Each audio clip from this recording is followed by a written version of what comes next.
Alright guys, so I got Wago jacked up. I went ahead and pulled the oil pan off. Didn't film any of it, just kind of wanted to get it done.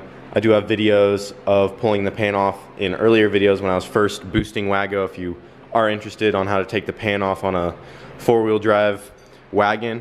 So it's kind of a bitch, you have to take the transfer case off and shit. Not as easy as a regular Civic. But anyways, going under the car, give me a sec. So the bearing that went out on me is number 3 right here, just like Charlie's. So if you can listen, or I don't know if you can see it, but yeah, I can move that guy back and forth. So definitely should not be like that. It's definitely not as bad as Charlie's, but once this camera focuses, I'm not sure if you can see, but there's like little bits of the bearing hanging out around the connecting cap right there. So the bearing's pretty flattened in there. It's probably pretty scored up and shit like on the crank, but I won't know for sure until I pull this carriage off right here. I gotta pull these 8 bolts out and pull this pump off, or this is the oil pickup right here. Gotta pull that off, and then once I get all that off, I'll drop this whole carriage out and take a look at it. But I'm guessing it's gonna be pretty bad, pretty scratched is my guess. So we'll see. In my oil pan, I didn't have like too much metal. Like when we pulled Charlie's off, there was like a shitload. There's probably enough metal for the whole bearing, but I can feel like a tiny little amount of metal down in there. Not much at all. And then the only big chunk, I pulled it out. Hold on, where is it? Where's that? Right over here. This is the only big piece of metal that was in the pan, and it's like paper thin. So not sure how good the crank's gonna be until I pull it out. And honestly, even if it's a little scored, I'm not sure. Like, I should probably get a new crank no matter what, and rods to do this correctly. But if I can, just for now, we do have that extra D16 in the bearings out of that thing. We're in pretty good shape. And if I can get away with it just for now, just to get through winter, I might just slap in the bearings out of that just right in there, and hopefully it'll be okay like that. So we'll see though, because I really need to pull that carriage off to really know for sure. And I do plan on rebuilding Wago anyway eventually. Like, I want to fully build the motor, or at least do rods and pistons. So whenever I do that eventually, that's when I'll go through the whole motor and actually pull the motor out of the car and go through it all legit. But for right now, I just want to get it up and running again if I can. So I just got the main bearing carriage off, or the bridge, whatever you want to call it. And I went ahead and pulled the rod bearings out. These were out of number 2. I said number 3 earlier, but it was actually number 2. So I'll get it to focus on this guy real quick and show you how bad it is. Alright, so I got it focused on there. As you can tell, this bearing is completely trashed. It's done. It's bad. So not as bad as Charlie's was. His was completely gone. This one's still like somewhat intact, but it's fucked. So that was the one side. Here's the other one off the same rod. Here's the other half to it. So not as bad as that first one, but definitely still bad. So, and some bad news, I felt the crank, and it's scored up. You can't really see it on camera, so I'm not really gonna film any of it. But if you run your finger along it, you can feel like a hump of metal, like, because one half of it kind of got shaved down, so there's just like a bump on there. It's not smooth at all. The crank is fucked too. So I need the crank, and I would need a new rod as well with the cap, and a whole new set of bearings. So in the situation I'm in right now, I'm kind of going to leave it up to you guys real quick. I don't know if you guys want me to try to get this thing back together and make more videos of it, because I can get it back together. I actually found a new crank locally with new bearings, and I can throw some new rods in there. Like, not a problem. It'll just take a little bit of time, but I can get it done in a day. Or, since it's already at this stage, if you guys want to wait a little longer, like, I don't know how long, it might be, you know, a month or 2, but I could go ahead, pull the motor out, pull the tranny out, put new rods and pistons in it, forged internals, put the VTEC head I have on there, and run more boost, upgrade the clutch, and turn this thing up and try to get it to like 300 horsepower, and it'll be way more badass. But I really want to leave it up to you guys. I mean, this sucks either way, but I don't know what you guys think I should do. Should I go ahead and just build it? Because fuck it, why not? Like, why put all this work into it when I'm gonna have to pull it apart again soon anyway to do that? Or should I just try to get it back up and running? So completely up to you guys. So let me know in the comments below. And an update on the hatch for some of you guys who are wondering.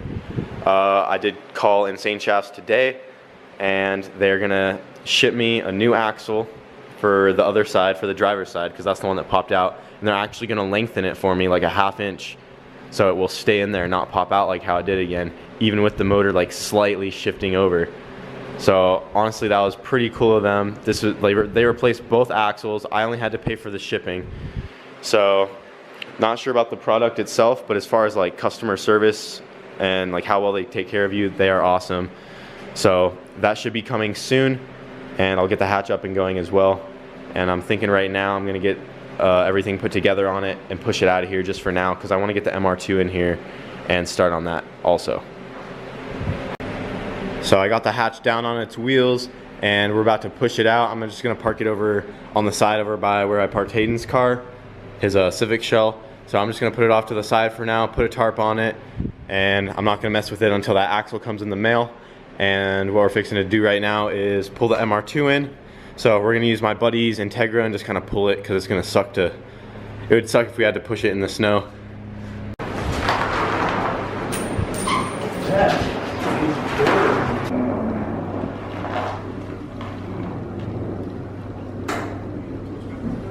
Here's Wyatt's new purchase. Got this badass Acura Integra LS. Don't know what that means, but it's cool as fuck. How much you pay for this? Got this bitch $300, and it's got a cool JDM drift bar fucking mirror thing. That's cool. Look at that.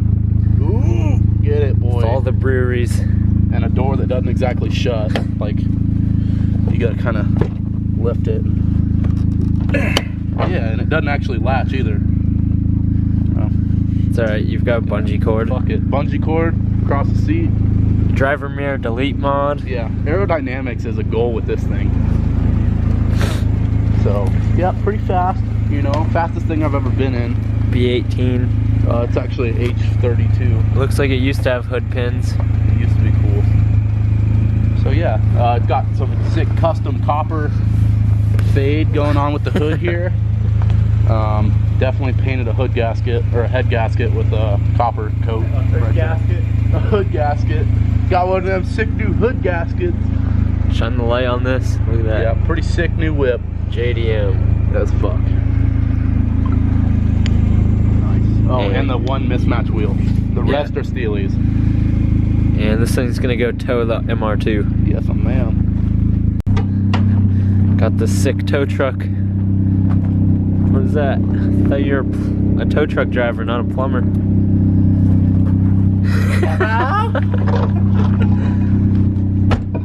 New whip, baby. I didn't hook up the front of the MR2, but I ain't hooking it up, not my car. what are you doing? No! No! Oh! It's good. I don't know where you want that, so. Oh! That thing's light with no motor. Fuck. Yeah, dude. I guess just start going. Well, it's not hooked up. Oh. I don't know where you want to hook it. I hope it runs you over. Oh, there it goes. Hold it for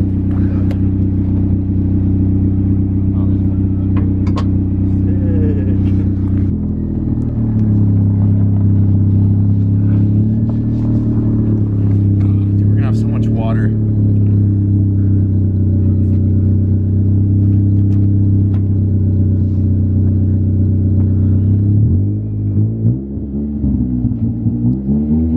Go for it.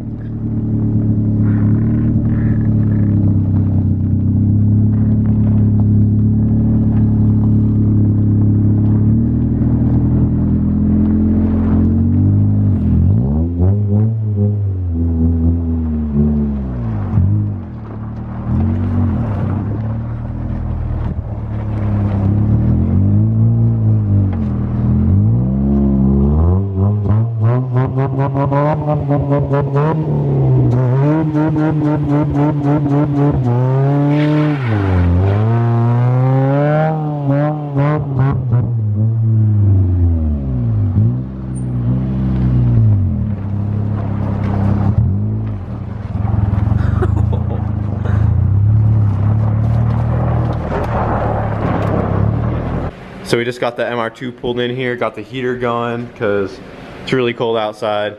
and need to melt all this snow off of it. But we still need to push it back out actually, and I want to flip it around so I can work on it like with space over here. I don't want to be working right by the garage door with this, so I need to flip it around real quick. And we also did run to Walmart. We got some plastic tubs, so I'm gonna be putting parts like for Wago in these tubs just so I don't lose anything. And I really need to start cleaning up in here just because it got pretty messy over the last few days. So I think that's where I'm gonna end it for right now.